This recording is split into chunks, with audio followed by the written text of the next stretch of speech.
you guys all know that. If you haven't started, you really have to start now. You should have everything you need to do it.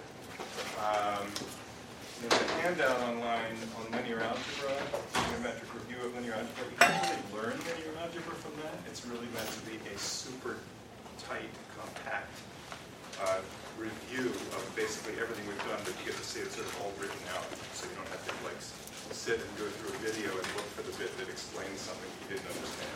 It's a little bit more and easier to find things.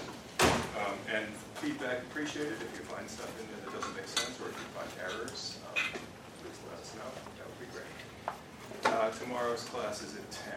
It's not a lab, it's a class. It's a lecture, so don't miss it because we are starting the next chunk of the course, which is about regression and least squares and fitting of data. And we're going to make lots of use of all the linear algebra we've been learning to use it. Okay, so where were we?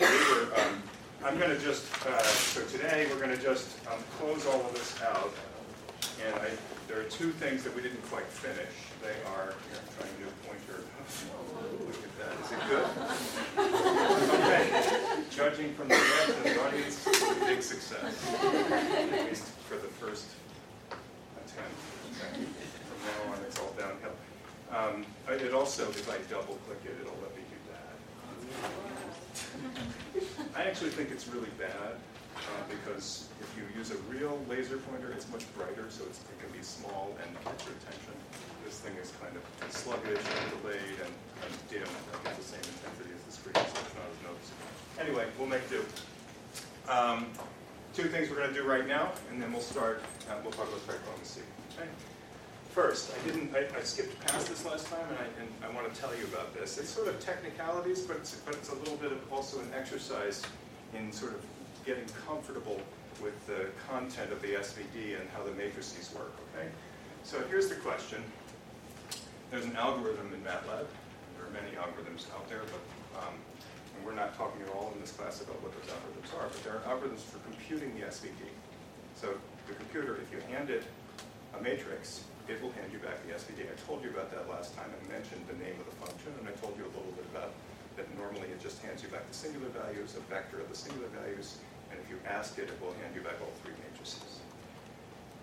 What is this SVD unique? So the way we defined it is we said any matrix can be written as a product of three matrices that have special properties: an orthogonal one, a diagonal one, and an orthogonal one. Right? So that is basically the thing that defines the SVD. It's a factorization of each of those three things. And I claimed without proof that you can always do that for any matrix. Any matrix. There's no restrictions. Any matrix. Now you might wonder, if I do that, do I always get the same answer? Is there only one answer? Is there only one factorization of three matrices that would be equal to some matrix n? And you might ask yourself, you can do a little thought experiment, just thinking about the structure of the SVD, and ask yourself, does it have to be unique? So let's do that. So M equals U S V transpose, right? That's the SVD. And let's write, do I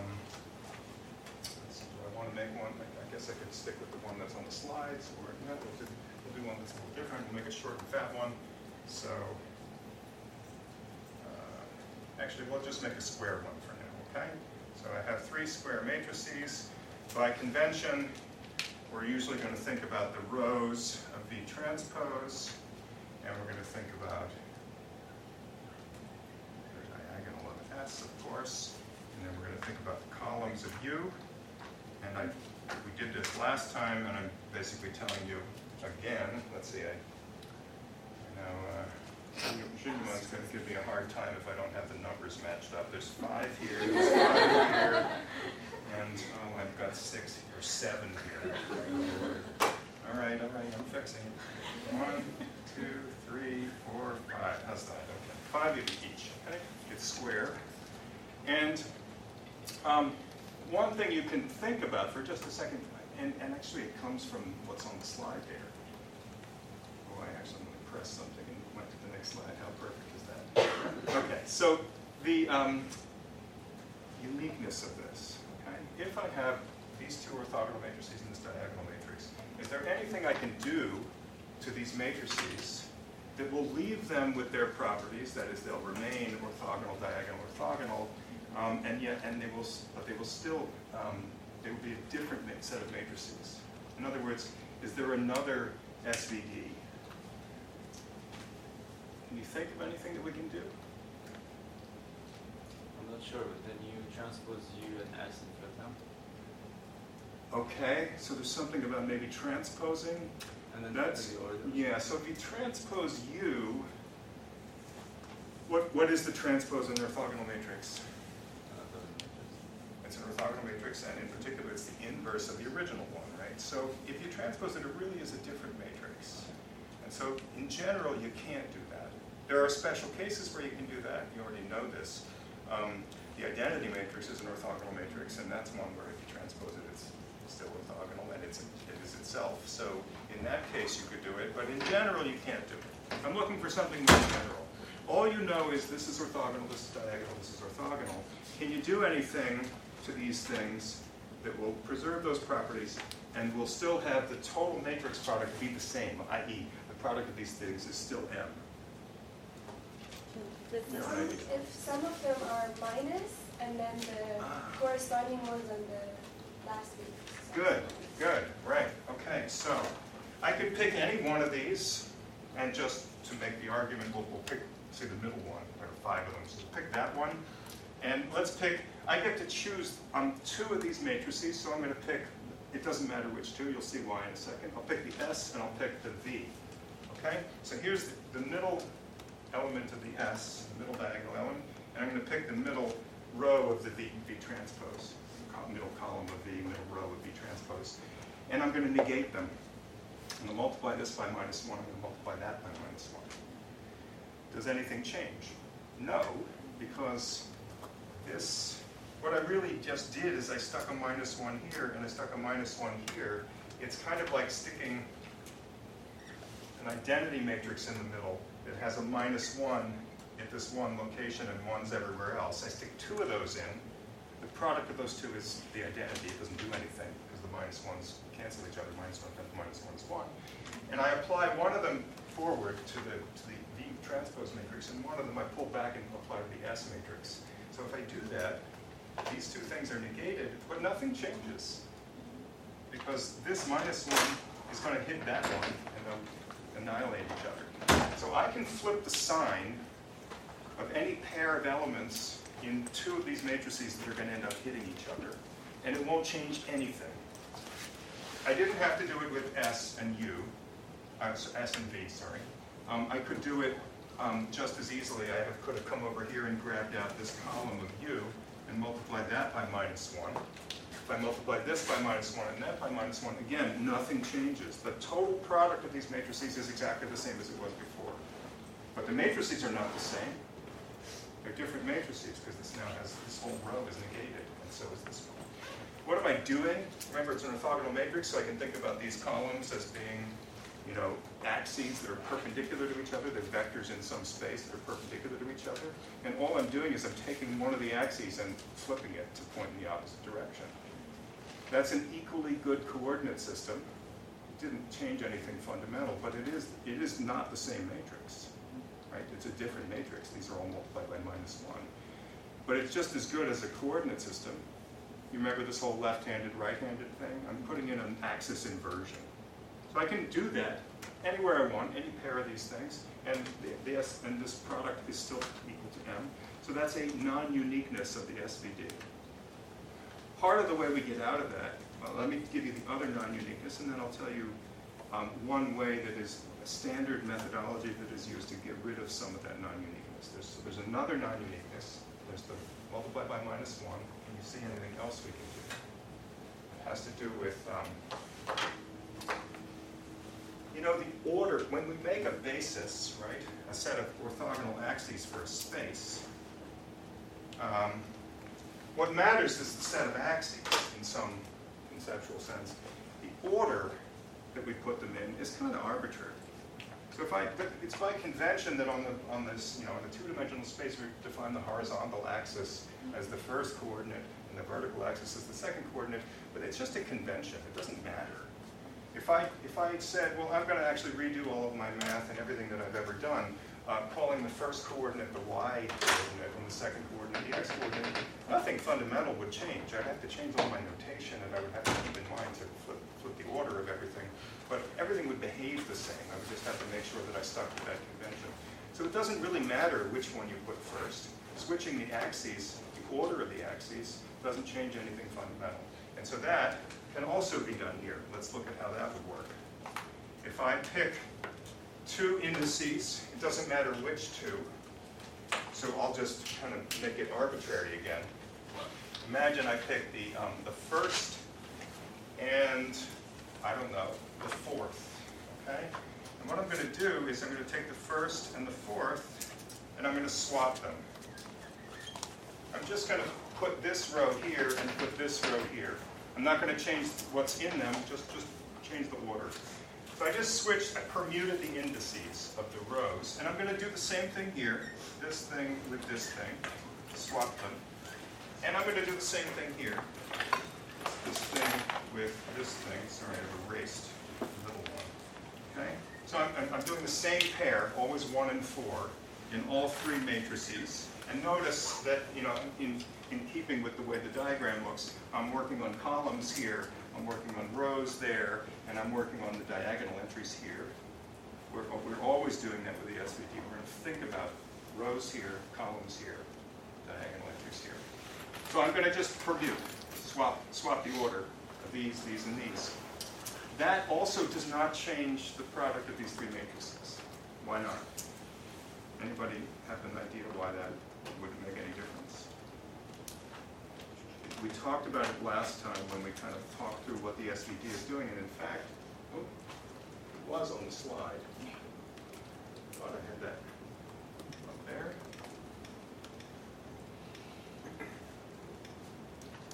There we go.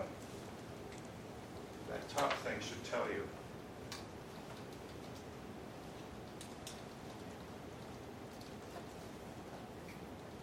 M, the matrix, is equal to the product of US and V transpose.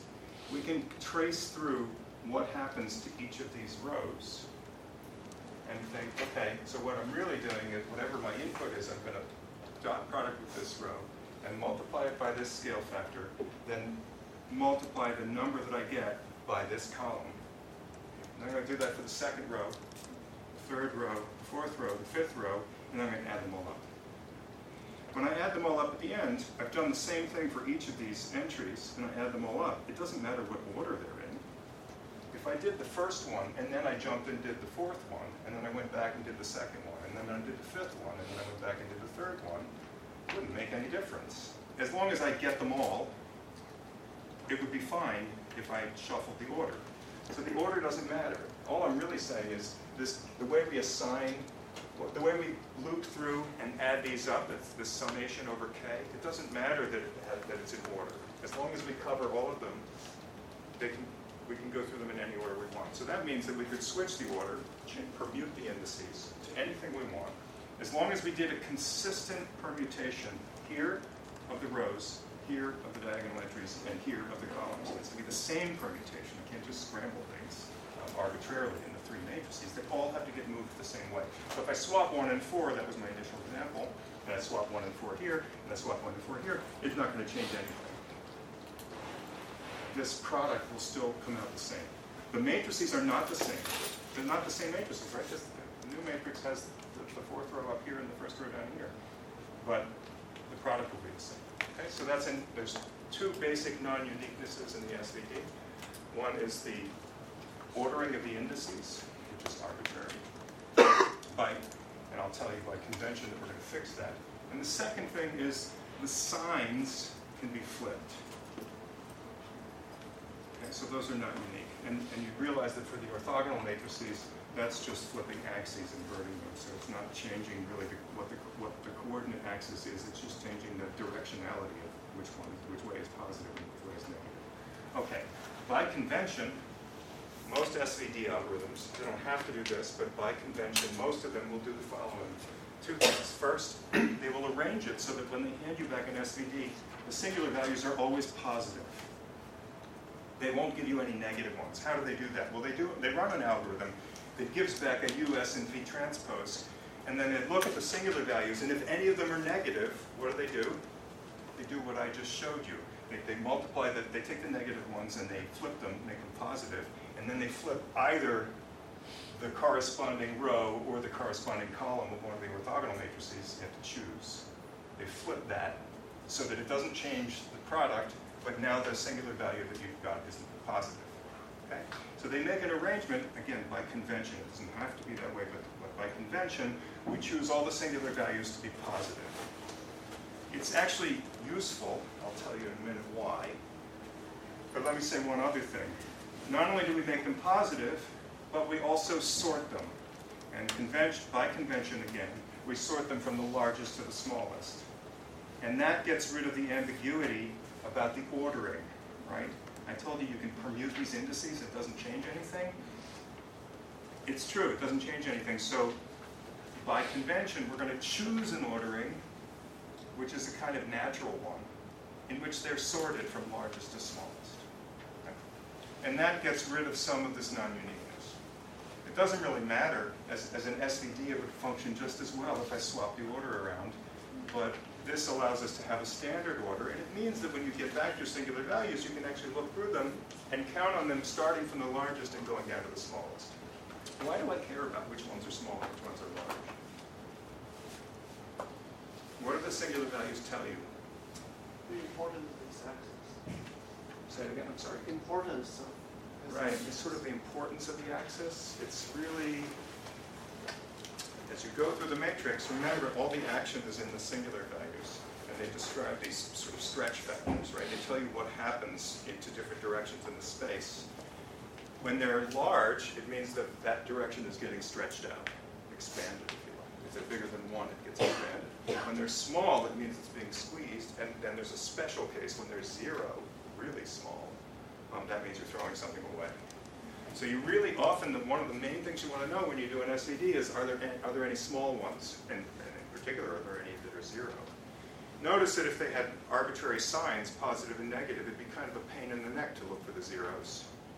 You'd have to hunt through and sort of, okay, this one's positive, yeah, that's fine. This one's negative, that's fine, let me find the zeros. And if you sorted them, and they had positives and negatives, you'd kind of be looking somewhere in the middle for the zeros, right? Because it would be positives and negatives, and we'd be looking for the zeros. But if instead we force them all to be positive, and then we sort them, now the zeros are always where you expect. They're always at the end. The large ones are going to be in the beginning, and then they're going to fall. And if there are any zeros, they're going to be down at the end. So you can kind of very quickly, by eye, basically, read off the zeros or notice where the zeros are if you sort them. Okay? So that's why the convention is to sort them, make them positive and to sort them. Right? Again, it's just a convention. In terms of the properties of the SVD, the order, the positivity and the sorting don't matter. But it's very convenient to have them come out that way. So when you call SVD in MATLAB, it'll do that for you. It'll hand them back in order, and it'll hand them back all positive. Okay. Good. That's that. And now, I mentioned inverting a matrix, and I just want to make sure that we kind of fully covered that. Okay? And then we're going to and then we'll move on. So, when I want to ask whether M is an invertible matrix, this is going back to, remember I mentioned at the beginning of last class, properties of scalars and how those properties play out when you generalize to linear algebra, to vectors and matrices, right? We went through associative property, commutative property, all those things. Many of those things just transfer over automatically to vectors and matrices. Commutative was a little tricky because it involved the transpose. A little bit of a funny thing there. And then inverses are more complicated. So an inverse, when you're talking about scalars, the multiplicative inverse of a scalar A is just to multiply by 1 over A, or A inverse, A to the minus 1. But for a matrix, it's a little more complicated. Deep down, it's the same idea, but there are multiple dimensions. And when you invert, you kind of have to undo all of those dimensions, or if you like, all of those axes. The SVD allows you to see exactly how that works, and basically allows you to reduce it to the scalar case. because these two matrices are orthogonal, so inverting those is always guaranteed and straightforward.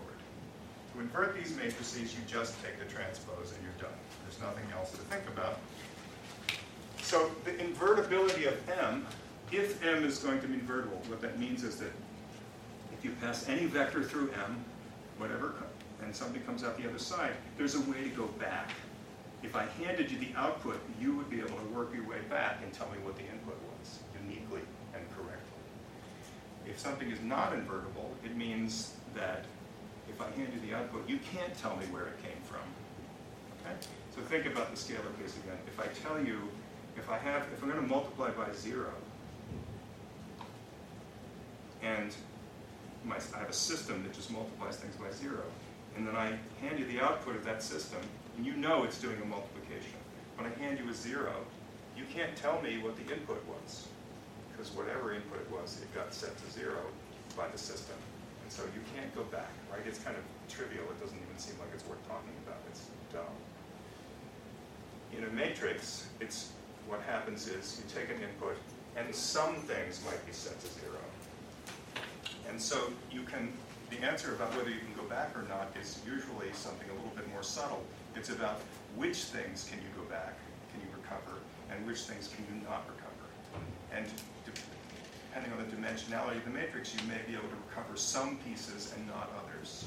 And all of that is captured in the singular values. Okay, so let's just go through what that is. So if I have, 5 singular values here, and they're all non-zero, and they're all positive. Okay. Inverting this matrix M is just a matter of one by one inverting each of these components.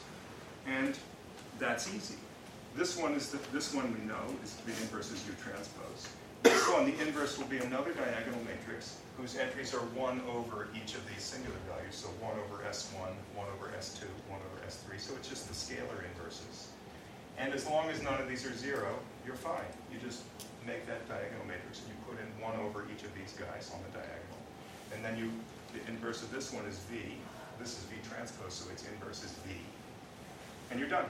You just put those 3 matrices together, and in general, M inverse is equal to, again, it has to go this way. U transpose is applied first because you're kind of inverting this thing. U transpose, and I'm going to write S inverse, and I'm going to write V. Sorry about that.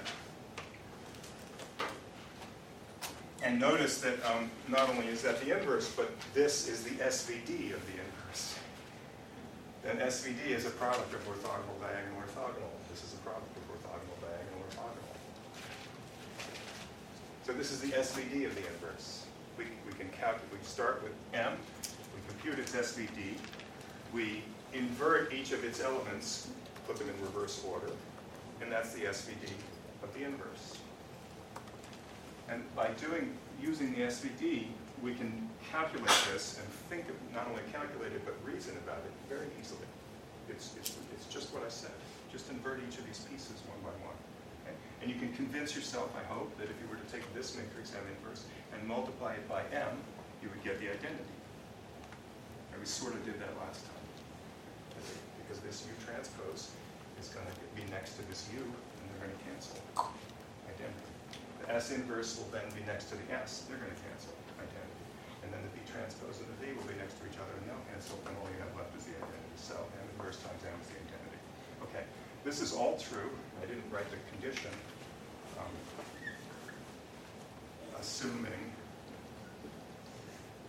that SKs are greater than 0, I'm going to write this little sign, which we haven't maybe written before. Some of you know what it is. It's a standard math symbol. It's an upside down capital A. It means for every. S sub k is greater than 0 for every k. That is for each index, for all of these s's. This is S1, S2, S3, S4, S5. For all of these, for every k, these things are invertible. In the scalar sense, I can compute 1 over that SK. Okay? That can't be negative. If they were negative, it would be fine. By convention, when you use an SVD, they're going to come back positive, so we usually just kind of assume they're positive.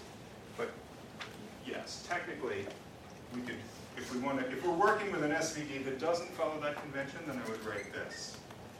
Okay? Because the real rule is I have to be able to compute 1 over sk. So it's not allowed to be 0. It's okay if it's negative. That would work fine. Okay. That's an inverse under this assumption. What if this, oh, sorry. Yeah. Sorry, do you mind just going through that notation again? What is the upstep? The notation, Yeah. sure. This says, this is the inverse of m if, or that is assuming, s sub k is not equal to 0 for every k. This means for every word. Sometimes people say for each. And so instead of writing down s sub 1 is not equal to 0, s sub 2 is not equal to 0, s sub 3 is not equal to 0, etc. Oh, thanks. I just wrote, let's use k as the index, s sub k. Now this represents any of those s's. Which one am I referring to when I write s sub k? Actually, all of them. For every k, this is true. That's what this means. So in words, this is just saying nothing in S equals 0. Correct. It's a compact notation, and it's when you first see it, it's kind of weird. Like, why are we using this funny symbol? What does that mean? But once you get used to it, it's a very compact way to express something that you have to say all the time. That something is true for every entry. Okay. Right? That's what it says. This means for every. And it's like an upside down capital A. You will see it, I think, in the notes. This might appear. There's a bit of math notation in there, and I think that might show up. Okay. So now let's just do something here. Let's imagine that there's a 0 there. Okay. So now I want to compute the inverse of this matrix, but you can convince yourself that whatever lies along this last axis, how do we compute what lies along this last axis? This is a unit vector. We're going to take a dot product with this unit vector, and that's going to measure the component of our input that lies along this axis, right?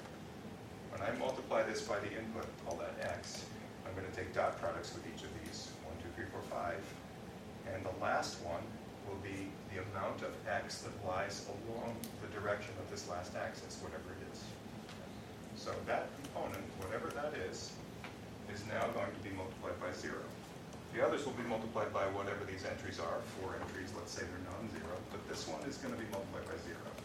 And then that, whatever that is, it'll be 0, is going to get multiplied by this last row, last column in U. And that's what's going to come into the output. And now the question is, can we go back? Can we invert this? And the answer is, again, just sort of think of the scalar case, right? This thing, you can't do the thing that you were going to do here. The thing that you were going to do here, that this implies, is to take this diagonal matrix and take 1 over each of those diagonal entries. Right?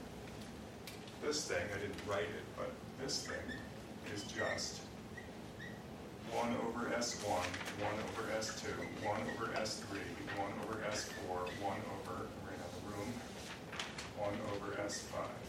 Okay? That's all it is. And then the rest are zeros. You can't do that if this is 0. So what are you going to do? Is there something you can do? And if you reason about it, you kind of realize what's going on is, okay, we rotate the coordinate system. That's what this is doing. And in that new coordinate system, we're going to take the first 4 coordinates and we're going to do something with them. We'll squish them or stretch them a bit. The last coordinate, we're just going to throw it away. It's gone. If we want to invert this, the answer is not it's completely not invertible, nor is it's fully invertible. It's something in between. Because basically, these 4 axes can be recovered. Whatever was in the input that lay along these 4 directions can be recovered. We can invert it the same way we did in that case. We can take each of these entries, and we can take 1 over those entries, and we can kind of pull back the piece of the entry that lies along these axes. but we are going to lose the piece that lay along that last axis. So we're going to lose a part of the input, not all of it, just part of it. We can partially invert this. Okay? So we're going to define that thing. It's called a pseudo-inverse, because it's technically not really an inverse, right? And we'll write usually S sharp for that instead of S to the minus 1. And that's going to be like the best you can do at inverting this matrix. And what is that? Well, it's really the same as what's written there. The only difference is just that it's going to be V times, the V will be there, the U transpose will be there, but this S inverse will no longer be S inverse. It'll be invert all the elements that you can invert, like compute 1 over each of these, 1 over S1, 1 over S2, 1 over S3, 1 over S4. And this one, well, give up, leave it at 0. Because you can't invert it, because 1 over 0 is an infinity. So you just leave that one alone, leave it at 0. So S sharp is 1 over S1, 1 over S2, 1 over S3, 1 over S4, and then 0. Okay? It says, recover these 4 axes, give up on that one. It's gone. You're not going to get it back, so just leave it alone. I want to draw you a picture of this, and we'll have to go down maybe to 2 dimensions so you can see it. I'm drawing this as if it's 5, but let's go to 2 so that we can actually draw a picture and talk about what's happening. Let's, so let me do that. Let me draw the matrices. So now we just have 2 of these guys. And this matrix is just 2 elements, but I'm going to put a 0 here. And then this one will be 2 rows. Okay? It's the same picture, just going down to 2 dimensions. And the reason we're doing that is because I want to draw on the board what's actually happening. Okay? So this has some coordinate system with V. So that's the original coordinate system. And V has 2 orthogonal vectors in it that are going to define a new coordinate system. So call that V1. Put a hat over it to remind you it's a unit vector. And call this V2. Right? So what do we do? This is just a reminder of how this works. I have some input vector. Here's X, okay? I'm going to apply M to X. X is an arbitrary input vector. What happens? Well, first I apply V transpose to X. And what does that do? I just measure off. This is just a repeat of what we've already learned about this. I measure off how much of X lies along V1. That's the dot product of X with V1, which is, of course, what we get when we take this, multiply it by X. And then I'm going to also measure off this piece. I didn't get very good right angles here, did I? Let's try to do that correctly.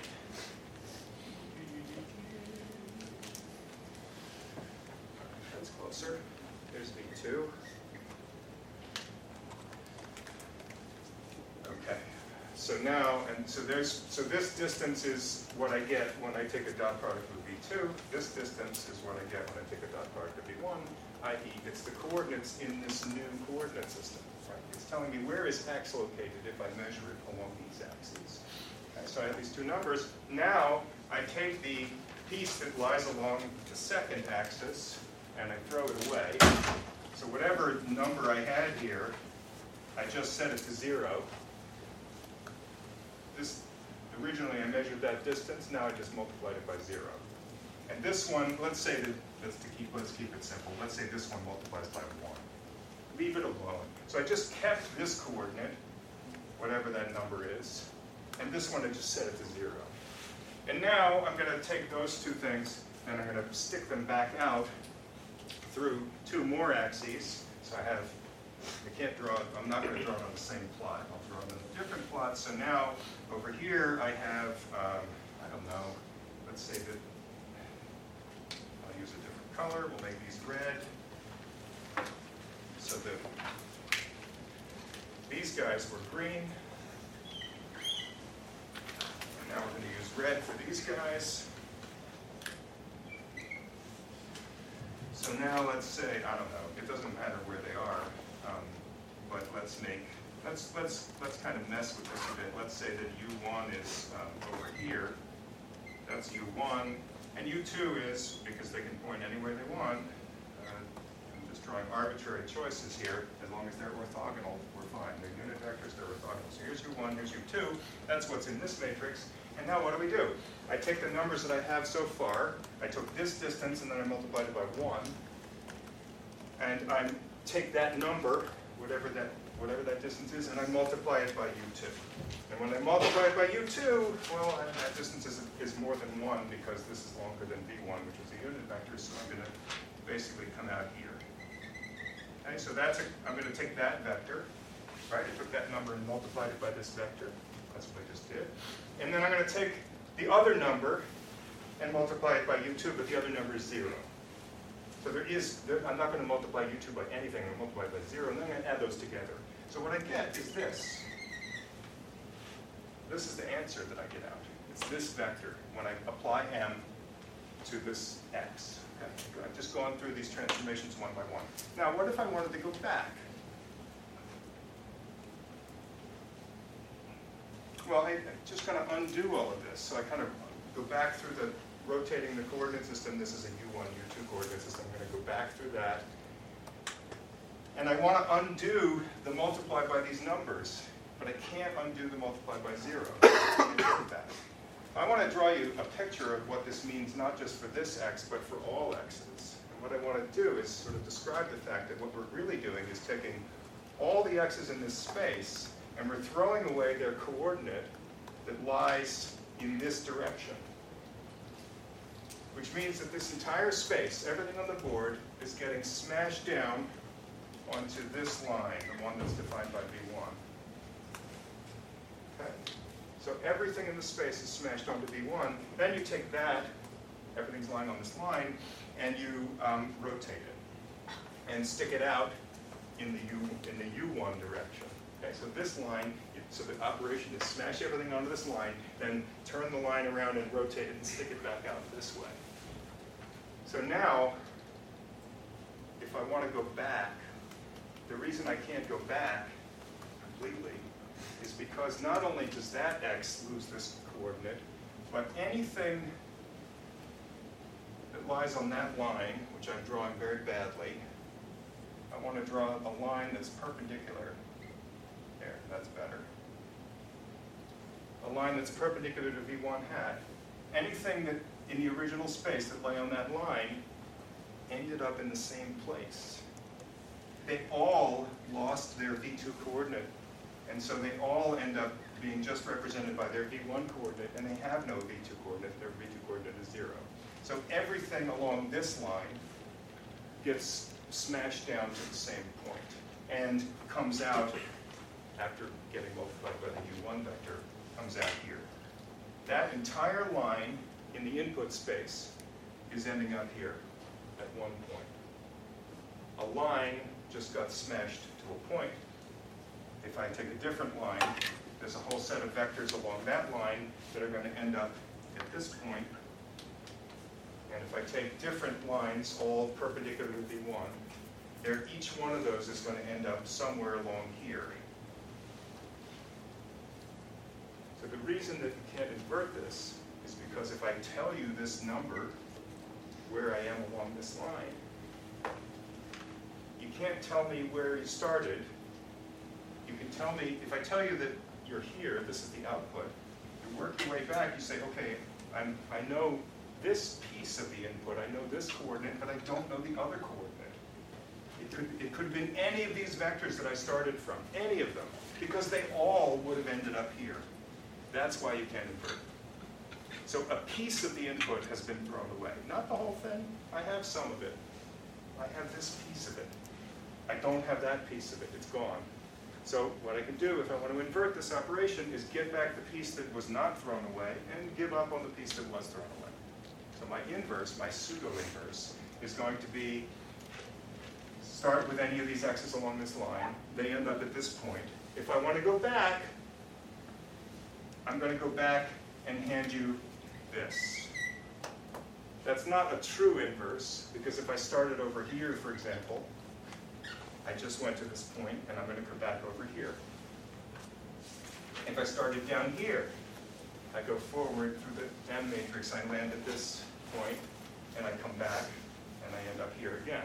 So all of these are going to get inverted back to this same location because that's the only part that I can recover. I can't get the other part. Right? So that's why we call this a pseudo-inverse. You get back the pieces that you can, and you give up on the pieces that you can't. That's it. Okay. So I hope that the geometry makes some sense to you.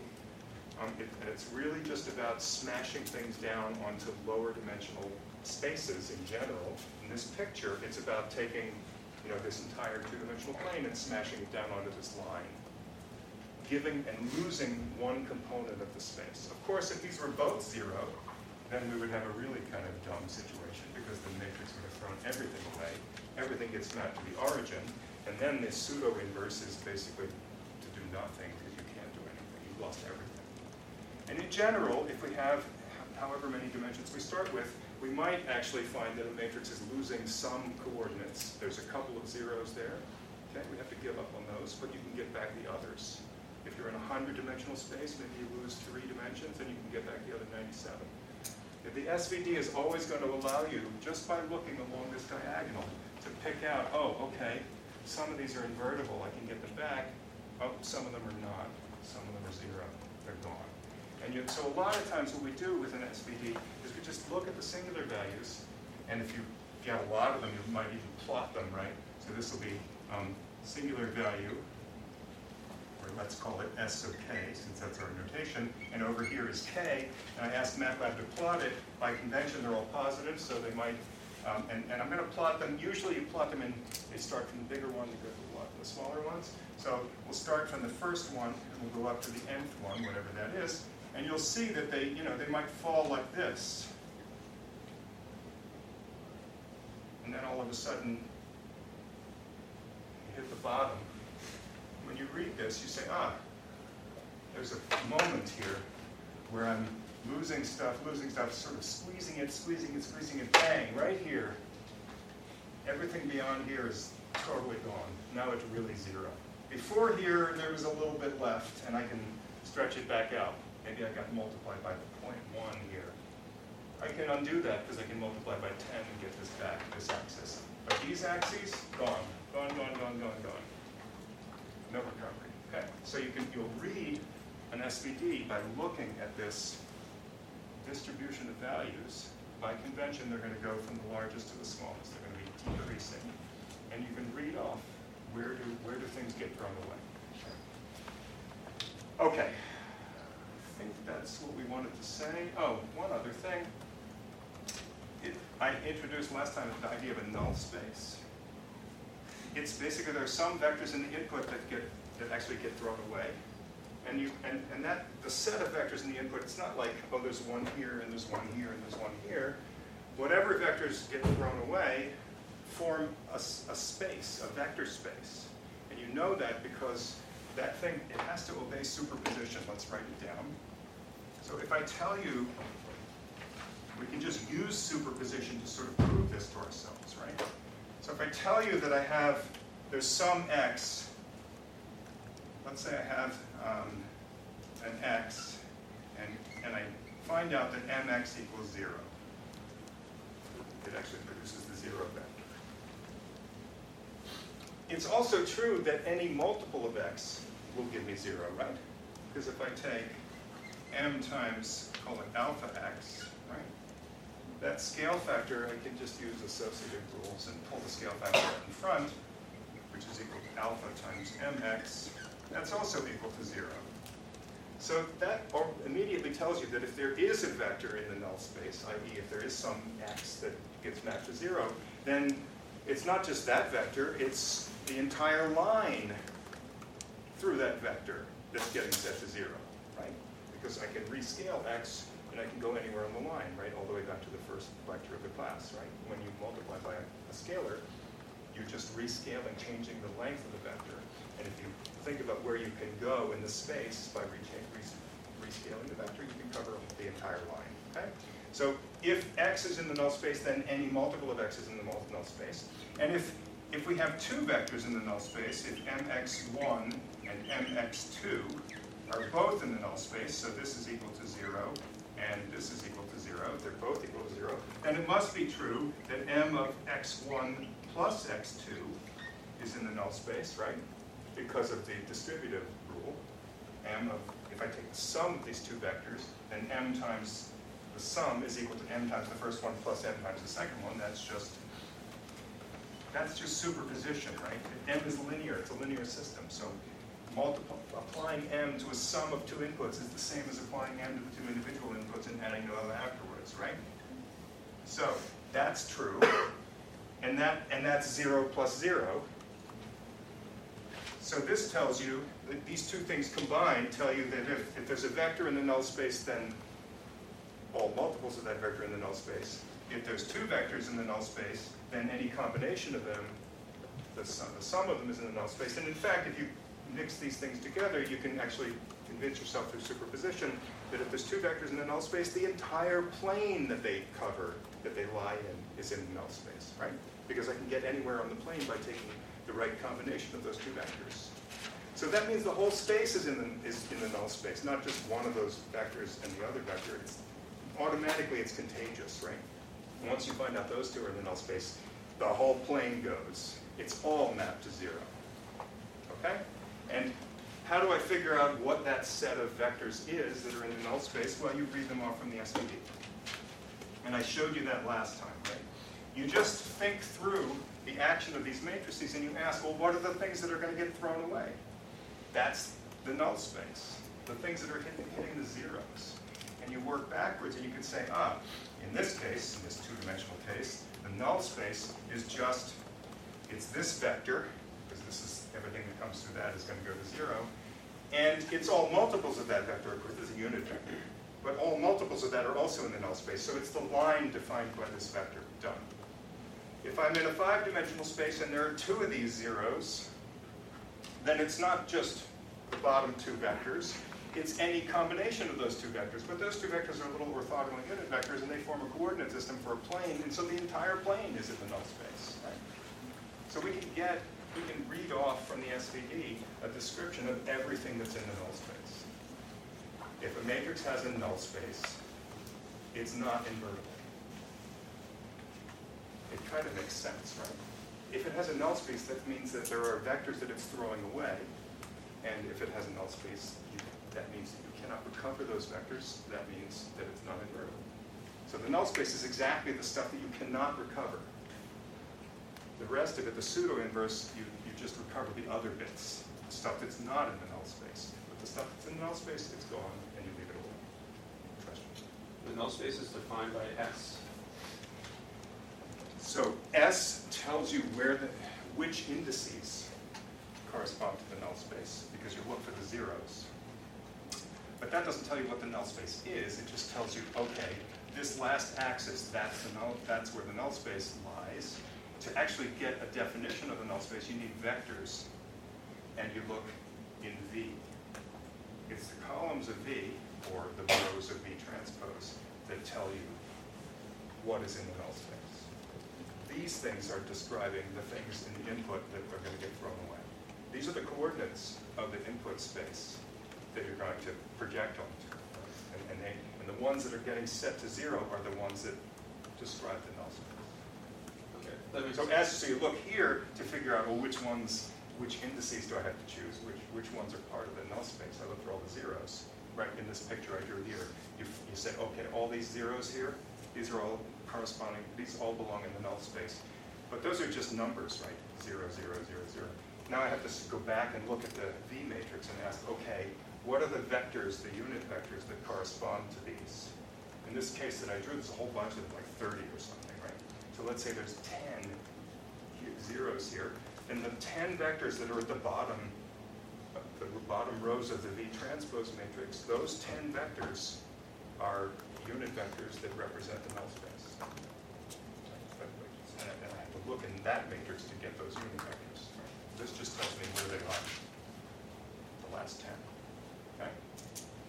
Good? You guys will practice this. There's bits in the homework where you'll have to kind of think through simple examples of this in low dimensions and check them out and verify that they behave the way you expect. So you'll have to draw diagrams like this and think through, okay, this thing, I'm projecting onto this, then I'm throwing it away. How do I find this? And you have to read this this out of the matrix and check that it does what you think it does. Okay, so you'll practice thinking this through. All right. Any other thoughts or questions?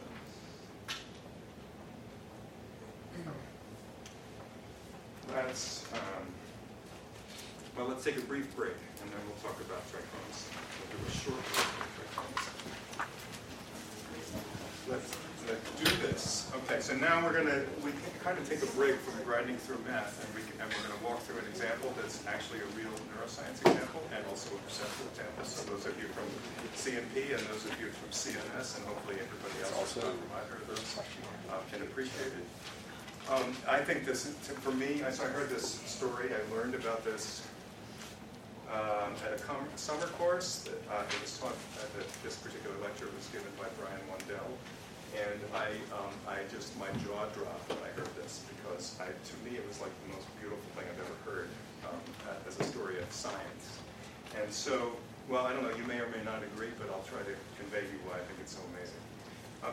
Here's the outline of the story. Again, I hit the punchline now, just so you there won't be any suspense. Sorry about that. In the 1600s, I'll walk you through this, but basically Newton and other physicists figured out something about light. They figured out that they could describe light as waves, and they could describe the frequency or wavelength of those waves, and they could describe, they could sort of partition or describe light as being made up of waves of different wavelengths. In the 1800s, people started asking, well, okay, if I have light that has some mixture of wavelengths, I know that people, humans, can tell the difference between light that has different, basically, color. There's like a color appearance of objects and things in our visual world. So people must be able to detect these wavelengths and figure out which ones, which things are producing which wavelengths. So they started measuring what humans could do. And they found out, and I'll walk you through this, that humans, even though we're incredibly good at sensing the color of things around us, we're actually, when you put us in an experimental apparatus and you start testing what we can and can't do, we're actually terrible. So it was a huge and sort of bizarre mystery to figure out how this could be. How did this make any sense at all? And the people that worked on this were, I guess in those days we would think of them as psychophysicists. They were like physicists that were interested in psychology, were interested in perception, but they knew a lot about the physics, and so they tried to put together, from measurements they made on humans and what they knew about light, they put together some sort of description, and they established a set of rules or laws, if you like, and we'll describe those in a moment, that governed what humans could and could not see.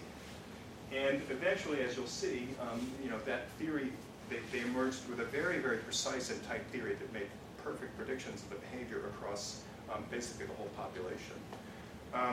And by the 1930s, this had been so cleanly established that it was built into standards for generating and rendering color in devices like film, right, and photographs, photographic printing.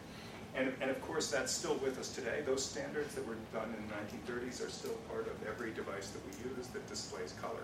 That includes printers, and also devices that capture color. So cameras, printers, screens, laptops, projectors, TV screens, all of it is kind of built on these basic observations from the 1800s. And the cool thing is that, so that was all basically perception and some theory that worked really well together, but not an understanding of the mechanism, like why does that happen? And it was not until the 1980s, so more than 100 years later, that the measurements were made, and we established the sort of origins, the physiological origins for this effect and why this happens. Okay, so now let me walk you through this in more detail. So here's Newton. What did Newton do? He let some light through the barn door. At least that's sort of what it looks like in this picture. I don't think he was in a barn, but it doesn't matter. He let some light through here. The light came, and he put it through a prism. And when you put light through a prism, it kind of splits it, and you get a rainbow, right? So Newton said, oh, that's interesting. I have light that looks white, and all of a sudden I see all these colors. Where did they come from? And eventually he figures out through a set of experiments that what's going on is that all these colors are in that white light. The white light is a mixture of things, and those things can be separated, like pulled apart. You can basically partition the white light into all of these colors. And he also determined that once you did that partitioning, you couldn't partition it any further, so he, cleverly, he put another hole on this, well, it's a piece of paper or something, but he put another hole here and tried to split it again with another prism. And if you take out this little bluish band and you try to split it with another prism, what happens? Do you get another rainbow? No, you just get blue. Once it's been decomposed into these, call them elements, fundamental elements of wavelength, that's it. You can't break it down any further. But he also determined that if he gathered all of these up and put them back, pipe them through another prism, he could put them back together, reassemble them, invert this process. It's kind of like partitioning the SVD and then putting things back together. So he partition, breaks them into wavelength, and then puts them back together, and out comes white light. Okay, so these are like fundamental constituents of light you can take apart.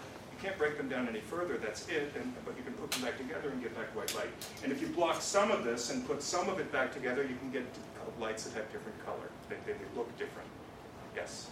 Can you do this with sound as well? I was thinking looking at a spectrogram of sure. a note or something. So basically what gets established eventually is the idea that light is kind of linear.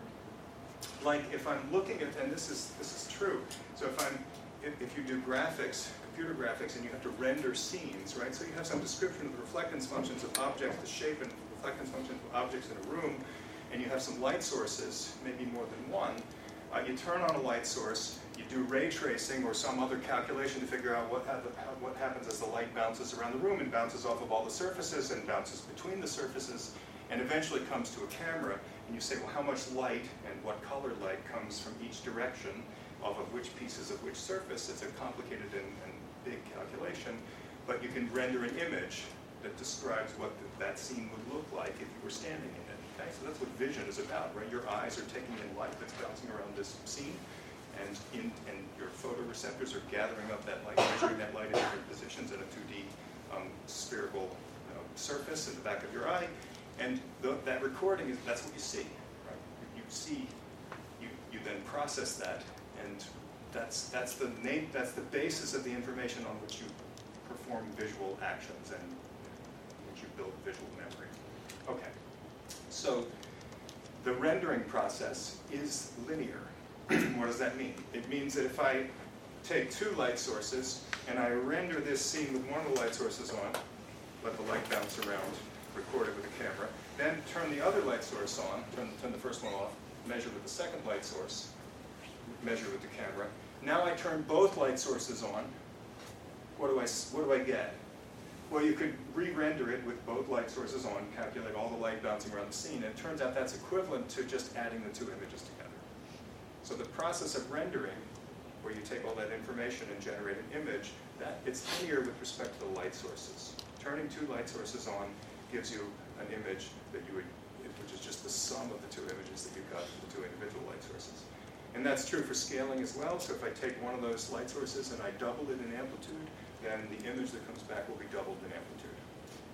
Okay. And this is also true with respect to color. So if they mix together, if I render something under a colored light, render it under a different colored light, if I add the two lights together, the resulting rendered image will be the sum of the two individual images. Okay.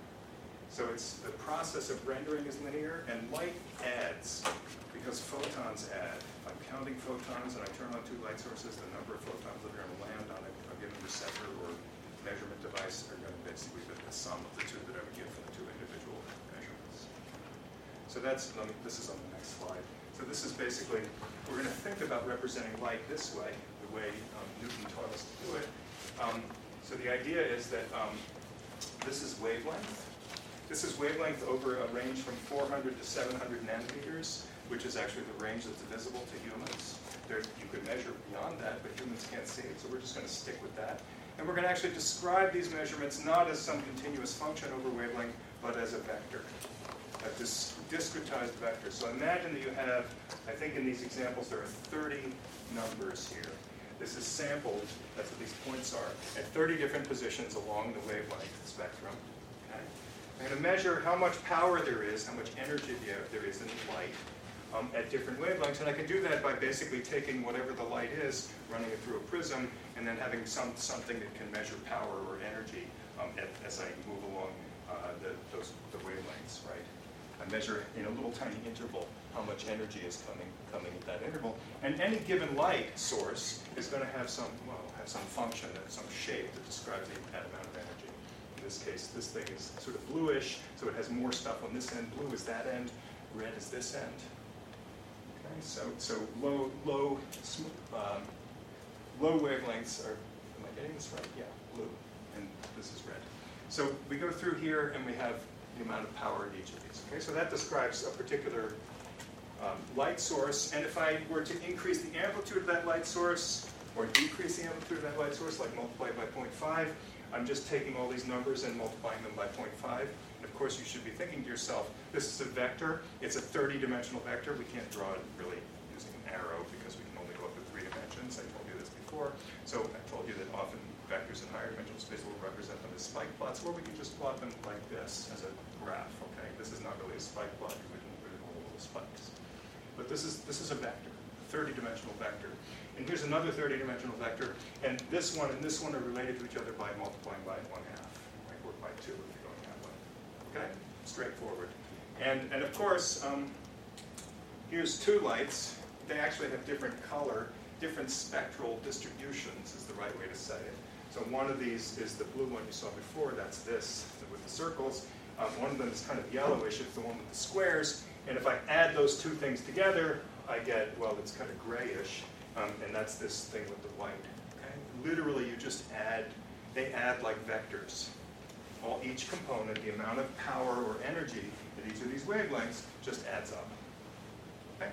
So now light, I can think about light and the spectral distribution of light as a vector, and I can use rules of rescaling them and adding them together, so it's a vector. There's really a whole vector space of lights that I can get to by taking different combinations of lights. In fact, if I had 30 different lasers, each of which was tuned to have a spectral wavelength that was kind of matched to each of these numbers from 400 to 700 increments of whatever that would be, I guess increments of 10 nanometers, yeah, that would give me 30. Except for the fence post problem, right? It's 31 if you include the last point. You go by 10 nanometers. Maybe these are 31-dimensional vectors. Anyway. So if I had a bank of 31 lasers, I could adjust each laser to have an output strength that was looking like this, and I could kind of replicate something that looked kind of like this light, the sum of these 2 things, right? And by adjusting the strength of those lasers, each one controls a different component of the vector. I could produce anything I want in this space, okay, in that 30-dimensional space. Okay, so so that's just physics.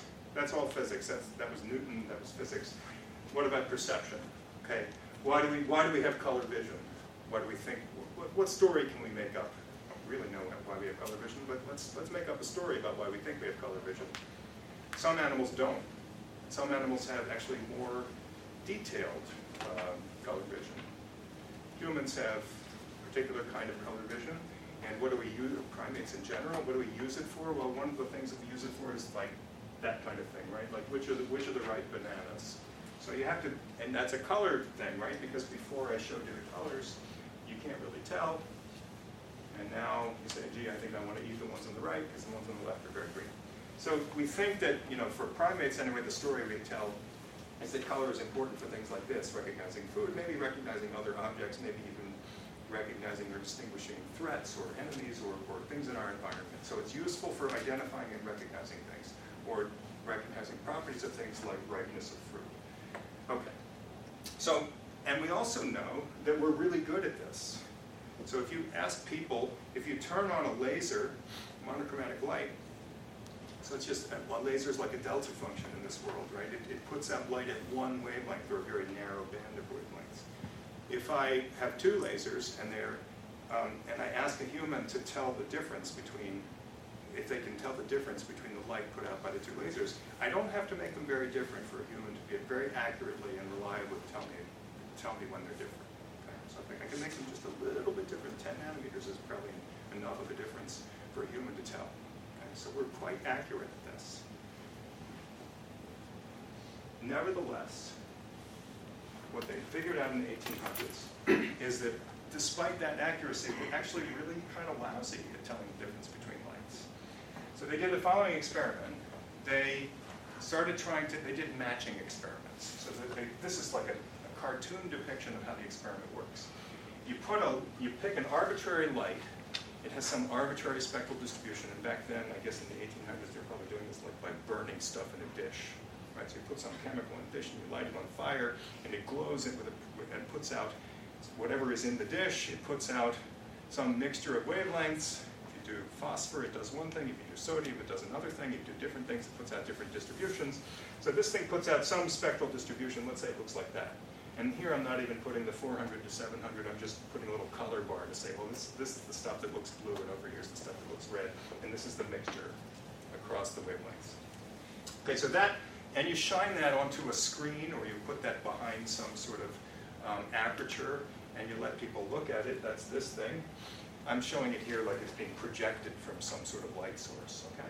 And then on the other side, this thing is called a bipartite matching problem, or matching experiment, because bipartite means two-sided, right? So you're going to divide this, you're going to split this screen into two halves. Here it's like surrounded by a sort of medium gray. And your job as a subject is going to be to try to create something on the right side that looks like what's on the left side, okay? And looks like means, how are you going to do that? Well, over here I'm going to have 3 light sources, 1, 2, 3, and you are going to have adjustments over here that are going to allow you to control the strength of these 3 light sources. And you get 3 knobs in this experiment. And you get to control these knobs, mess with them, until you can make this thing look as close as you can to that, right? And so I'm basically jumping to the punchline here. There were a lot of experiments done like this with lots of different light sources over here. You could start, actually, the thing that I described before, you could start with 31 lasers over here, and you get control of the intensity of each laser, all 31 of them, to try to see if you can get something here that looks like that. It turns out that after lots of experiments, they came to a realization that you didn't need 31, you only need 3. You only need 3, and not only do you only need 3, but when you use 3, if you pick a reasonable 3, we'll talk about that in a minute, it turns out that a human can adjust these sliders so that it looks exactly the same. The right side looks exactly the same, completely indistinguishable. They can't tell which is which. So here's the cartoon picture of it. So I adjust these sliders, change the intensity of each of these things, and I get something that's exactly matched. Perfect. When I say exactly matched, keep in mind, the most important thing about this is I had to mix those 3, so each of these lights had some spectral distribution that it puts out, and by changing the intensity, all I'm doing is moving the curve up and down, right? This is, think of it as a vector, and I get to multiply it by a scalar. So I get 3 scalars, that's my 3 knobs, and I get to set the intensity of these 3 light sources, 1, 2, 3, and the sum of these scaled light sources is that black line, and that black line is not the same as that black line. I only have 3 degrees of freedom, but I'm controlling something that lies in a 31-dimensional vector space. I get 3 knobs, not 31 knobs, and so I'm going to do the best I can to adjust these 3 things, but it turns out the best that I can makes it look exactly the same, indistinguishable. So this was really weird, because they were saying to themselves, I don't get it. This means that a human that is really good at telling the difference between monochromatic lights and measuring, differences in color that are very subtle, can't tell the difference between this black curve and that black curve, which are totally different, very different shape. And in fact, there's a whole bunch of other black curves that you also would not be able to tell the difference between. This is really weird. So they wrestled with this, and after lots and lots of experiments, arrived at, here's another example, a more modern example. So these 3 lines here are the spectral distribution, the amount of light that's put out as a function of wavelength by the elements in I don't remember which brand of CRT, a CRT, cathode ray tube. So before, in the old days, it wasn't that old, and I'm sure you've all seen them, we had these big, we didn't have flat panel LCD and LED screens. We had these big, bulky bulky things that were kind of ridiculous. And we used them for TVs and we used them for computer monitors. In fact, there's still some of them around the building. Those of you that do psychophysics have seen them because we still use them for psychophysics because they're better to control than the LCDs. What are those things? They basically have phosphors in the surface of the screen. When you hit those things with electron beams, they glow, and you can choose different phosphors that glow and have different spectral emissions. And what you would do is you have like 3 guns in the back of that. The reason the box was so big and deep is because there are 3 guns back there shooting electrons, and they were scanning across one line after another at 30 hertz, and they would scan across and change the intensity of the electron beam as it hit each of the phosphors, and the phosphor would radiate according to how many electrons hit it. And each one, no matter how many electrons hit it, always put out the same spectral distribution. The strength would change, but the spectral distribution would be fixed by the type of phosphor. So we have 3 types of phosphors, and here's an example of 3 types of phosphors in one of those screens. Here's a bluish one, here's a greenish one, and here's a reddish one. Notice the reddish one looks ridiculous. It's like got a big spike and another spike here. So when you put something on this CRT and show it to a human, the bizarre thing is, let's say I have some outside world distribution of spectral power, and I want to put something on the screen that looks like the real world, right? I want to show a picture of mountains and grass, and I want the grass to have the right color. I want it to look the proper green, just like the real thing. So if this is what the grass actually was looking like, if I went and measured it with a spectral photometer and measured those 31 numbers, how much power is there at each wavelength, it turns out that to put this on the screen, I have to do that with these 3 things. A sum of these 3 things has to look like that thing. You can kind of see just by eye, there's no way that you're going to get those 3 things to add up to something that looks like that black thing. Because look, over here, it's got these big spikes, and if you rescale it, it'll still have big spikes. You're never going to have anything here. This is basically 0, so if I multiply it by 100, it's still going to be 0. So you're never going to match this part of the curve, and over here, you're never going to match this part of the curve, and you're going to probably overshoot here and here. So this is just like, it's ridiculous. It's totally ridiculous. Okay. And yet it works, because we were manufacturing this thing starting in the 50s.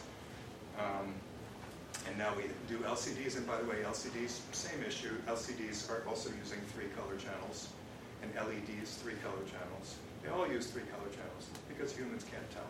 You can't tell. You can't tell that it's not the correct spectral distribution. So what is going on? How does this possibly make sense? We're really good at detecting and sensing color, and yet we suck at this very basic thing. Like, we can't tell the difference between these 2 things that are completely different.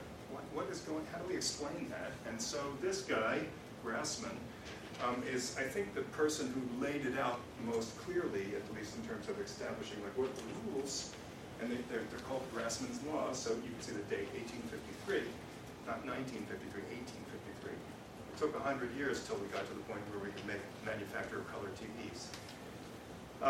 Actually, color TVs, I guess, were in the 60s. Black and white still in the 50s. Anyway, it doesn't matter.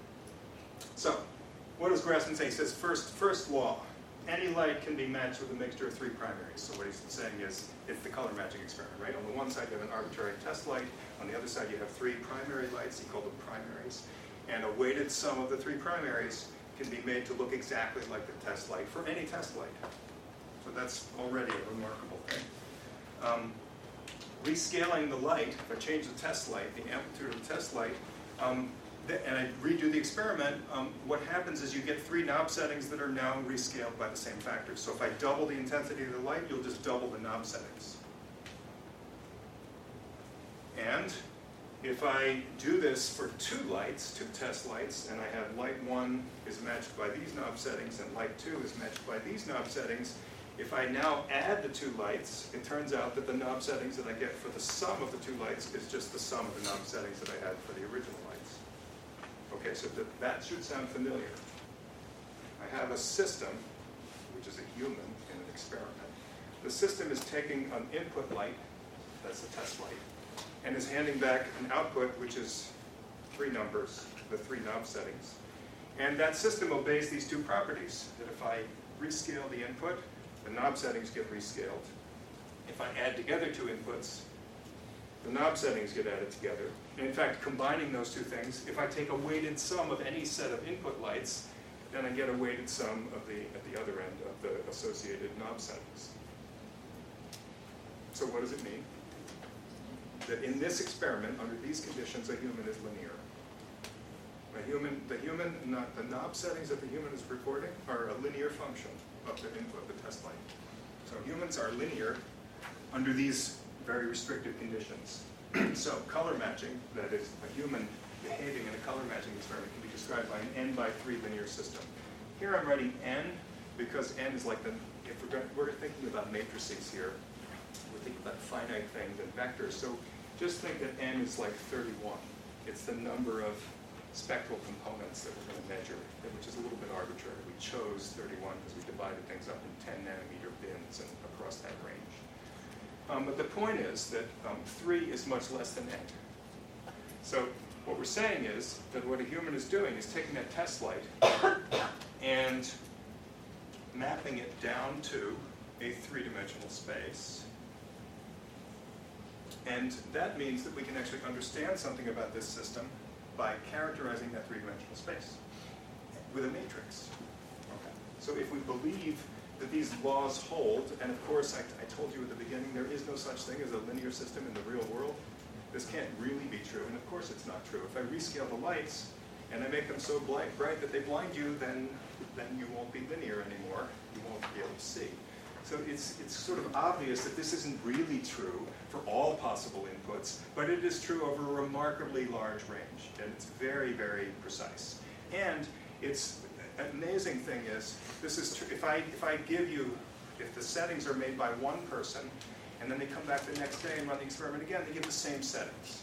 If they come back a month later, they give the same settings.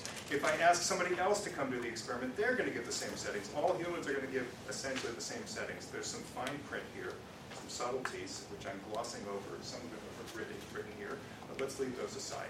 It's more or less the case that all humans are going to be able to do this. And the main exception to that, which they actually noticed in the 1800s, is that some people have a deficiency, they're colorblind. And so they perform differently in this experiment than other humans. So this becomes a diagnostic for colorblindness.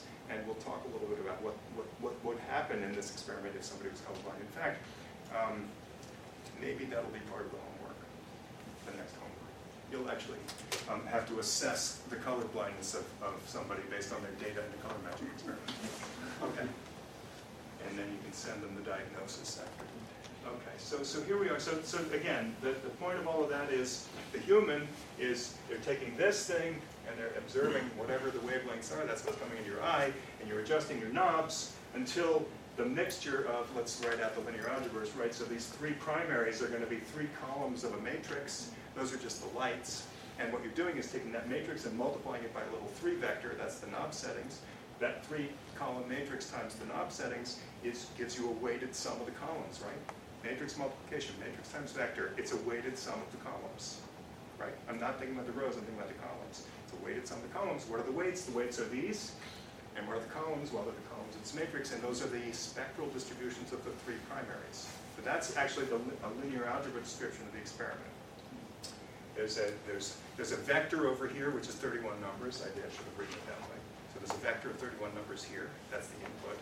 The human is handing back 3 numbers such that when you multiply these 3 columns by these 3 numbers, you take a weighted sum of these 3 columns, you get out another 31 vector, which is the mixture. And that thing looks like that thing, but it's not the same shape. It's a different shape. I already showed you examples, right? They don't come out looking the same, but they look the sorry. Here's the word, looking.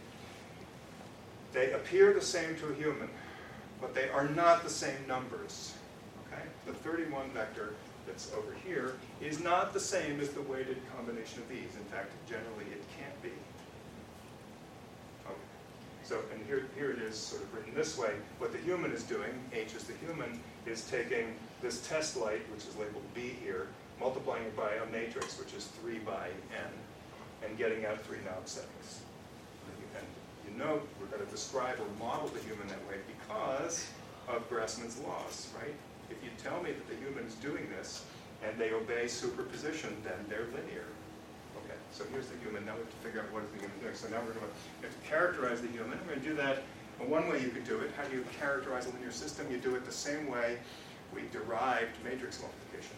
I said if you have a linear system, it obeys superposition. That's the definition. So what you can do is decompose your input into impulses, one at a time. Measure the response to the impulses, one after the other. And after you've measured all those responses to impulses, you put all those numbers into a big box. That's the matrix. And that box characterizes the behavior of this thing to all possible inputs. Why? Because any input can be written as a sum of those impulses. And then I can calculate what the system does by taking the sum of the impulse responses. Right? So it's really just using, we're going to use that.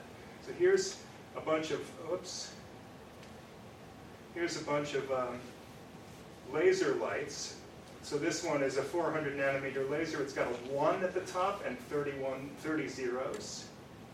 Here's one that has 410 nanometers, so this has a 1 in the second position and then zeros. This one is 420 nanometers. It's got a 1 in the third position and zeros. And I'm going to take a whole set of these. I need 31 of them, right?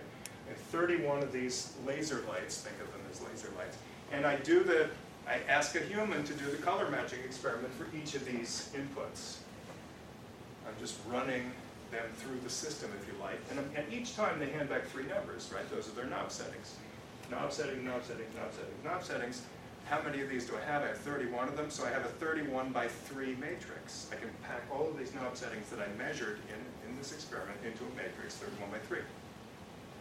And that thing now can be used to predict and describe what the human would do for any light, not just for these lights. How do I do it? Again, the recipe is simple. If I take any light, it has some spectral distribution, it can be written as a weighted sum of these lights. Just take each delta function and rescale it correctly to match this power spectral distribution that you've got for that light, for the test light. So I add these up with some weighting. And then if I want to predict what would the human do for that light, it's easy. I don't have to make the measurement of the human. I can go over here and just add together the weighted combination of these guys. And that's just matrix multiplication. So that's how we derived it. Yeah. Are these inputs side by side? Like each one is a column, right? Yeah, right. So there's a little bit of column and row confusion because of the way we write these. I thought it would be 31 by 3, not 3 by 3. So let's write it down, because we're going to need to do that anyway. The column and row thing can sometimes get a little confusing. In fact, you may remember that when we did this, we derived matrix multiplication from a linear system. We ended up with a box of numbers that were impulse responses, and I said, well, those are laid out like they're rows, but actually those are supposed to be the columns. Okay, so here I think it's correct. The idea is that H, the human, is operating on L. Let's call that the test light. Okay, and this is the 31 vector. And this thing is 3 by 31. And out of that comes the knob settings, which we're going to call, I think we call them M in the slide later on. So this is a 3-dimensional vector. Right? So 3 by 31 matrix is mapped from a one-dimensional input to a 3 vector. I think it's called fine up here. What this is a description of how you can figure out what is in here by experimental measurements. Right? So what I'm going to do is I'm going to show a human different lights. I'm going to choose those monochromatic lights, one little tiny narrow band at a time. Right? So these are little tiny lights that are covering a little tiny chunk of the spectrum, each one of them. And I have 31 of these. And I measure for each one of those, the 3 knobs. And I put those into those 3 knobs. How big is this? This is 3 by 31. So I'm going to put, if I expand this, right, it's knob settings 1, 2, 3. That's for the first light. 1, 2, 3 for the second light. 1, 2, 3 for the second, third light. Right? They look like this. Each of these is the knob settings for an associated light. And of course now the matrix multiply is that I multiply this by a nice tall vector, that's L. This matrix has 31 columns. I get multiplied by a 31 vector, and out comes 1, 2, 3. Okay, so everything works. This thing times that gives me the knob settings. I just got confused because I thought you said that it's 1 by 3 side level. If I did, it was a mistake. But once you write it this way, there's only one way that makes sense. It can't. There's nothing. You can't. It can't be written any other way. Matrix multiplication by convention, we set it all up this way, so that the number of columns here has to match the number of vector elements, right? In the input. Okay. So, so all the rules are the usual rules for matrix multiplication. And when you do this, you can take these things and you can plot them. They're vectors of length 31, and we can plot them like they're functions. In fact, almost like they're continuous functions. You can draw a line between each of the points, and they look like that. There they are. Okay, so at all this is if I take a particular wavelength, like say 500, and I ask what are the knob settings that come out if I put in a monochromatic light at 500, the answer is, well, the blue knob is getting set up here at point, whatever that is, 0.1. The green knob is up here at 0.5, and the red knob is at negative 0.5. So these are standard color matching functions. They're done for a particular set of primaries. It's listed here. And these data were, this is a very precise data set that was gathered in 1959, not 1859. Kind of people carefully redoing all of those old experiments to sort of make sure that everything was consistent, that we understood how it all worked. I'll say a little bit more about that in a minute. Okay, so this is a standard set of color matching functions that were then used by the psychophysics community, and still are, I believe. Okay, so now, hello, yes, okay. Did I miss a slide now? So, There's a question. What are negative values? Oh, good question. That was in the fine print, and I thought I would sneak it by you, but you taught me. What are the negative values?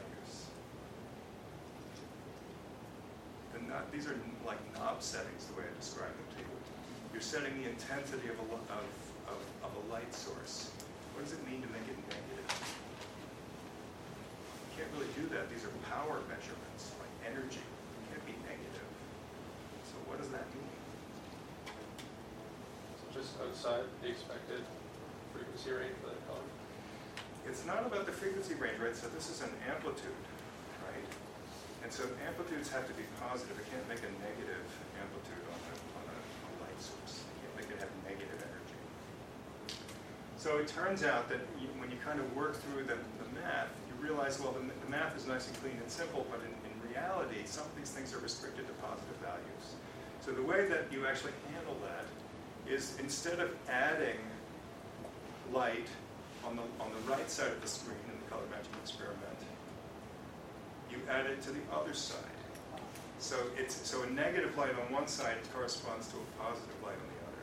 Like subtracting on one side is the same as adding on the other side. And so the way you handle that experimentally is by actually flipping all the negative values to be things that get added to the other side. It's a little bit confusing, so I didn't really want to go into it in detail. I think I should leave it at that for now. We can come back to it later, or I can send you something later. There's a great description of this, by the way, in the book that Brian Mundell wrote called The Foundations of Vision. And the first couple of chapters are about kind of color and trichromacy, and they're just really well described. So if you're interested in this, find it something you'd like to learn more about, I recommend it. Okay, so now we're going to now we have to write out a little bit more in terms of the matrices and how this behaves. Okay, so we're going to build a matrix we're going to call it P, and that P is going to be the thing that contains. So I already defined for you one matrix, which is H. That's what the human is doing, right? I have another thing which is not appearing here, which is P. There's a set of primary lights in this experiment, okay? And the P is unlike the H, it's a 3 by 31. No, 31 by 3, sorry. Just reverse them again. 31 by 3. Okay, this is 3 by 31, this is 31 by 3, or just to say it in plain English, this is tall and skinny, this is short and fat, okay? So now, what we want to do is we want to think about, so P is n by 3, H is 3 by n, and the way this works is that we're going to, how do we do this? The human is going to give, we need some way to notate and think about what's going on. So the idea is that a human looking at a light is going to produce these three numbers. And then what happens? Well, the physics is that these three numbers are going to be used to scale or to control the intensity of the three primaries. So if I actually want to talk about, so here's the bipartite screen, and I want to talk about what is the light that's actually, what is the spectral distribution of what's on the two sides, right? On this side I have L, and what do I have on this side? Well, I have a mixture of the three primaries, and what is the mixture? The mixture is whatever three numbers the human chose, and these are the three numbers the human chose. So I have to write on this side that I have P, that's the primaries, times the three weights. And what are the three weights? They are H times L. So over here I have P times H times L. Okay? So that's actually what's on the screen. The spectral distribution, physics, right, is this light and this light. These are two vectors. How big are they? 3-dimensional or 31-dimensional? Those are your two choices. Are these 3 or 31? These are spectral distributions, so they're 31. Okay, so this is a 31-dimensional vector. This is another 31-dimensional vector. They are not the same, but I need some notation to indicate the idea that they look the same. They appear the same to a human. And so we're going to use this little tilde to indicate that, right? What we're saying is the L, which is the left side of the screen, and P times H times L look the same. That's the tilde, okay? Tilde means looks the same as, like to a human, all right? Two lights look, and the two lights are going to look the same if and only if they produce the same matching settings. Okay, so if I have two lights, L1 and L2, they're going to look the same. For me to say these two look the same means that if I put these one light and then the other light into a matching experiment, the human would give you the same knob settings. And of course, the same knob settings are going to produce something on the right side of the screen that looks indistinguishable from the left side of the screen. And if I have two lights that produce the same knob settings, then, like by what we would call transitivity, then those two lights must look the same. Right? They both look the same as the stuff on the right side because it's the same mixture. It's physically the same mixture for both lights, so it must mean that the two lights look the same. So two lights are going to look the same if and only if, like whenever, that's true. Okay? And that's actually the core of what's going to allow us to understand what's going on here, right? H is a matrix that maps the light, the 31-dimensional light, down to a 3-dimensional space. It's throwing stuff out. Is H an invertible matrix? No, because it starts with 31 dimensions and it goes down to 3. If we did an SVD on H, what would that look like? Let's write it so we can see it.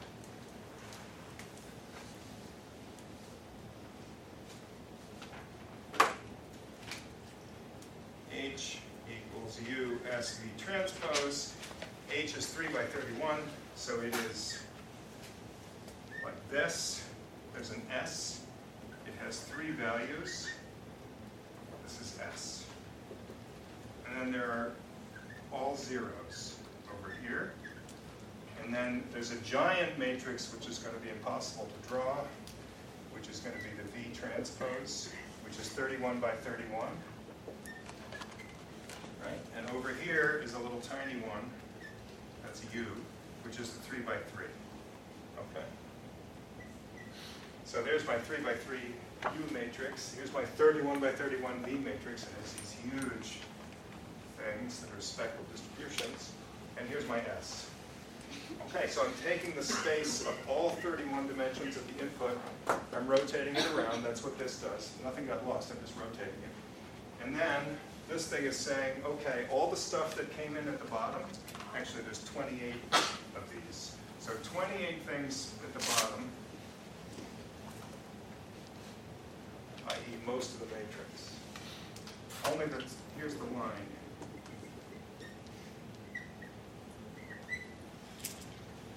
All the things below the top 3 are going to get thrown away. They see nothing but zeros. The only 3 non-zero entries in this matrix can be here. 1, 2, 3. Nothing else. That's it. So all of this is thrown out, which means there's a giant null space. 28 dimensions in this case. Huge null space. You can drive a truck through it. It's huge. You can put anything you want in there. You can store, it's like an attic. You can shove all your dirty laundry, and you shove all the old newspapers and everything you've clipped for your whole life, old photographs, all your old bubble gum collection. Anything you want gets thrown in there, and nobody will even notice. It's really pretty great. I've always wanted a null space like that. So there's your null space. You can put whatever you want in there. Nobody will ever know. And this is the stuff that matters. That's all you can see. Everything else is gone.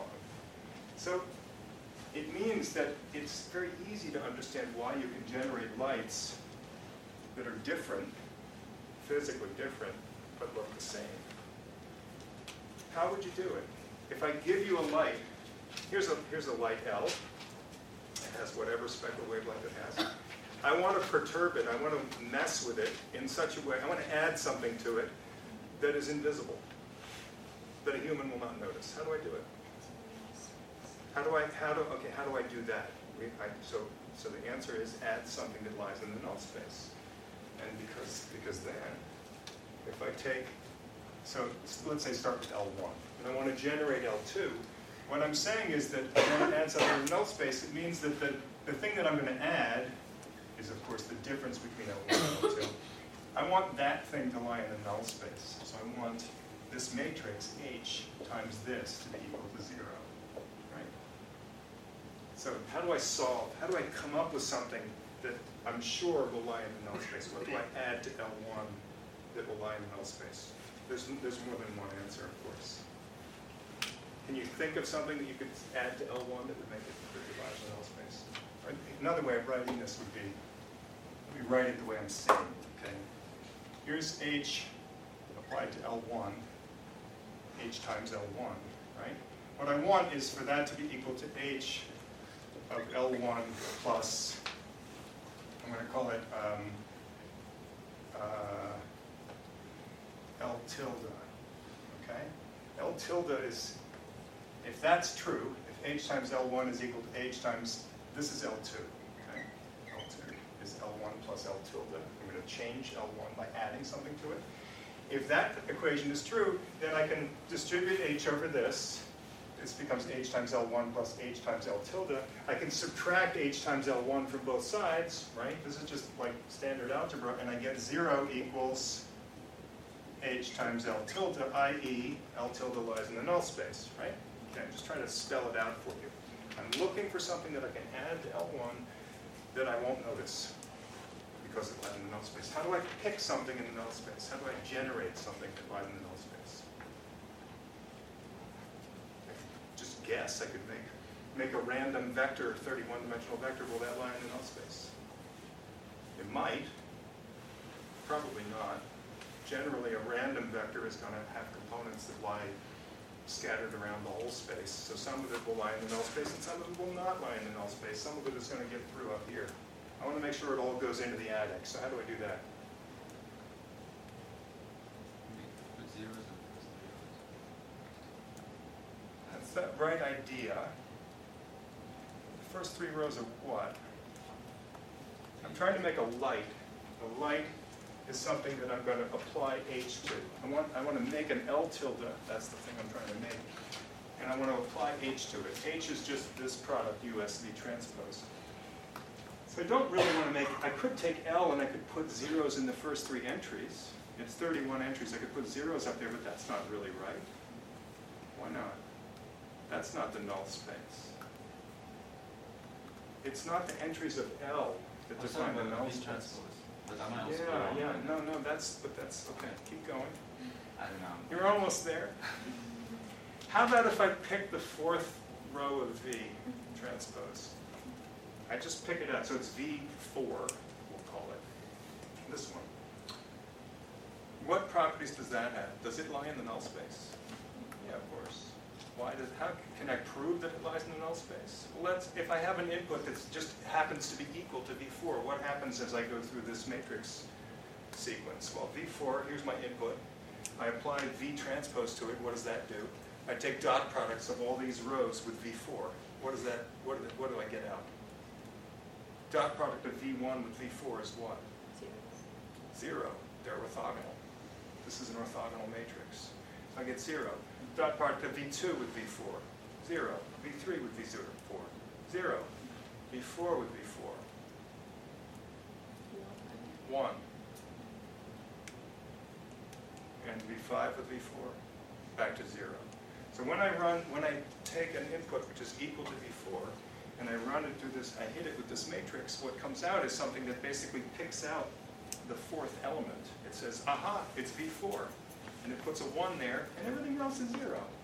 Okay, so now I've got something that comes out, when I go through this, what comes out is a vector that's all zeros, but it has a 1 at the fourth entry. And now what happens when I hit that with S? It's the fourth entry that's got the 1 in it. The first 3 entries get multiplied by something, whatever it is. The fourth entry, what does it get multiplied by? 0, there's nothing here. So it's gone. It's now gone. And then whatever comes out here, but whatever was in that fourth entry, it's gone. So if I started out with something that only ended up in that fourth entry, then it gets thrown away. Okay, so I can generate something in the null space by picking out the fourth element. Okay, the fourth row, that's it. So that's an example of something that will do this. If L tilde is equal to V4, the fourth row of V transpose, I'm good. Is that the only thing in the null space? I could have picked V5, right? Or V6, or V8. I could have had a V8. They used to have a commercial. I could have had a V8. You guys don't. You probably haven't seen that commercial. Somebody's drinking a soda, and then they say, you know, I could have had a V8. V8 is that vegetable juice. They were trying to get you to eat your vegetables. Tomato juice. I could do V31, the last one. That works fine too. Any of these work. Anything from 4 and beyond. And in fact, I don't have to just pick these things. I can pick V4 and I can multiply it by 2. Right? That works. 2 times V4 is just as good as V4. That also gets set to 0. And what if I take V4 plus V5? That also works. This is what I said earlier in the beginning of the lecture, right? Any combination of these guys works. As long as I take combinations only of the ones below the line. As soon as I have anything above the line, it's going to get through. So if I want something in the null space, I can take anything I want, which is a combination of the ones below the line. If I want to make a random choice, maybe I could make a random vector of length what? A random vector of length 28, and use that vector of random numbers to control the strength of each of these and add them up with that strength. So I can make a random thing in the null space by taking random combination of these 28 vectors. And it will still be in the null space because each one of these is going to go through and get thrown away.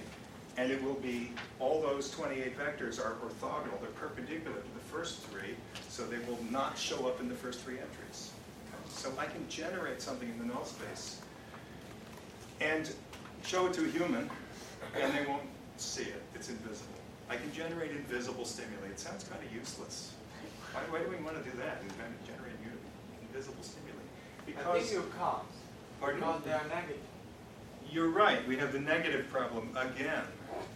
And once again, if there are negative numbers when you generate this thing, you're going to solve it by taking those wavelengths, and instead of subtracting them from one side, you're going to add them to the other side. It's a little bit of cheating. Remember that in the end, what we're doing is trying to say that these things are matched, right? And so if you apply h to both sides, and you added something to one side, that's going to be the same as if you subtracted it from the other side. And in fact, you can partition it into entries where you add some of them on one side and you add the negative ones you add to the other side. And that's the trick. It's a little bit of a technical trick just to get around the negative numbers. And everything still works once you do that. Okay. It turns out that you can use this in very practical conditions. And first let's give a scientific example, and then we'll give a practical one. If you do psychophysics, visual psychophysics, you have to know how to do this. But even if you don't care about visual psychophysics, this is of interest. So here we have a scientific theory that a human acts like a matrix. It's a simple theory. It sounds like it can't be right. It's not really right, but it is incredibly useful, and it is right over a very broad range, right? It's surprisingly right. It's actually the most linear thing I know of, certainly in biology. It really works. Okay. So one thing we have to be able to rely on, though, is, I told you it was kind of universal, like all humans are going to make the same matches, and if you bring a human back, 2 weeks later, they make the same matches, so it's very reliable and stable. But what we have to do is we have to explain, there was an arbitrary choice in this experiment, which is the primaries. In order to do the experiment, somebody had to choose P. I've erased it from the board, but there's a matrix P that has the primaries in it. You have to choose that. What if you have a neighbor or colleague down the hall and they do the same experiment, but they happen to choose different P? They use different 3 primaries for their experiment. They're still doing a matching experiment. They're still using humans. Maybe they use the same subject. It doesn't even matter. But they use a different set of primaries. Is there some way to convert your results into their results or vice versa? Because if you can't do that, it's sort of weird. It's like now, in order to express the results, you have to know exactly what primaries I used. And there's no way for, if you want to know what it would come out in your primaries, you would have to redo the experiment. So fortunately and luckily, we can work through a little bit of linear algebra and show that actually you can convert the results from one experiment into the results of the other experiment. You can, in other words, from one matching experiment, you can predict all others, no matter what primaries somebody used. Somebody had a question. I was going to ask about the primaries. Oh, okay. So did I answer? Yes, that's what we're doing now. Okay, good. So, I'm realizing this is a total boost because as I hold it squeezed next to all the pens, it keeps skipping to the next slide, which is not what I intended at all. Okay. Okay, now, so how are we going to do this? Let me make sure that I don't mess this up. Okay, we have primaries, call them P1, and we've measured the human responses, H1, for those primaries, okay? So let me write that down. So I have P1 primaries, and again, this is a matrix that has 3 columns, 31 length vectors. And then I measure H1. So I, in my lab, measure on a bunch of humans what H1 looks like. And now I make the assertion that 2 lights are equal, or 2 lights look the same if and only if, it's what I wrote before on the slide. L1 looks like L2, if and only if H1 times L1 equals H1 times L2. Right? Those are the parentheses. That's the statement. Okay? These 2 things appear the same if this linear algebra is correct. Okay, so this is an equality. This is just they look alike. They look the same with human. Okay. That thing, I didn't tell you what that is. A double-sided arrow means if and only if. Or you can read it as this thing implies that, and that thing implies this. If either one of these things is true, the other one is true, and it goes in both directions. Okay? It's not just in one direction, in both ways. Okay. So now, that's true. And now what I want to know is, if you give me a new set of primaries, P2, I want to find H2. Right? So I'm looking for H2.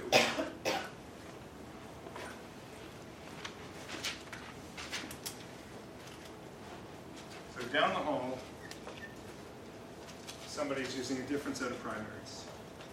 What I would like to do is predict or verify that their results are consistent with my results. I want to make sure that that's true. And I want to do that by kind of there's 2 ways. I can either try to predict what their results should look like, or I can take their results and check that they're consistent with my results. Right? Either way, I'm verifying that everything lines up and makes sense. Okay, so how do I do that? And I'm going to make sure I don't write this wrong, because it can get very tangled if I write the wrong thing. So what I want is, I want to find, basically I want the same statement for P2. I want to know that that these 2 lights should have written, yes, I've got H1 there. Everything was good. All right, so now, let me make sure that I have this right. I want to know that, yes, okay. I'm looking for what is H2. I want to predict what H2 has to look like. H2 has to solve the following thing. If I apply H2 to a light, that gives me the matching values in my neighbor's experiment. And then I take those three numbers and I use them to rescale the primaries in my neighbor's experiment. That thing, that light, that's a light, right? I started with a light, I got matching three knob settings, and then I generated a new light with those three knob settings by taking a weighted combination of these primaries. That thing is supposed to look like the original light. If H2 is correct, this is supposed to be true. And I already know from my experiment how to define that. These two lights look the same only if H1 gives the same result. So let's just do that. Let's say this implies that this should work in my experiment. If I took the two lights that are in their experiment, the original light and the one that's coming from their mixture of primaries, I should be able to put them into my H1 matrix, and this should be true. H1, P2, H2, L. Okay? So that's I'm just doing linear algebra, and I'm using this statement, which is what I know from my experiment, and I'm applying it to their setup. And the reason I'm doing this is because I want to solve for H2. I want to figure out what their H2 is supposed to look like. Let's say that they haven't done the measurements here. So how can I solve for H2? I just wrote this out, and this is supposed to be true for every light. I didn't write that, but this is true. We're going to use our upside down A again for every light. It's true for any light. Okay? And this is true for every light. So now I want to solve. I want to take this equation, and I want to solve for H2. How can I do that? If it's true for any light, then it must be that this matrix is equal to this matrix.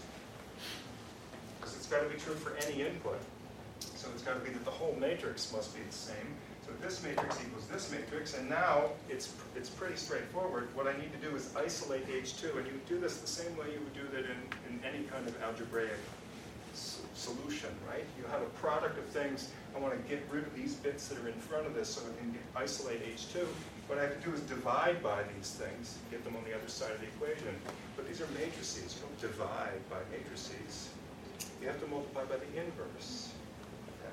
So let's think about the dimensionalities for a second. This thing is how big? 3 by 31. This is 31 by 3. This is 3 by 31 again. If I take the product of the H1 and the P2, what is it? Just these two. That's 3 by 3.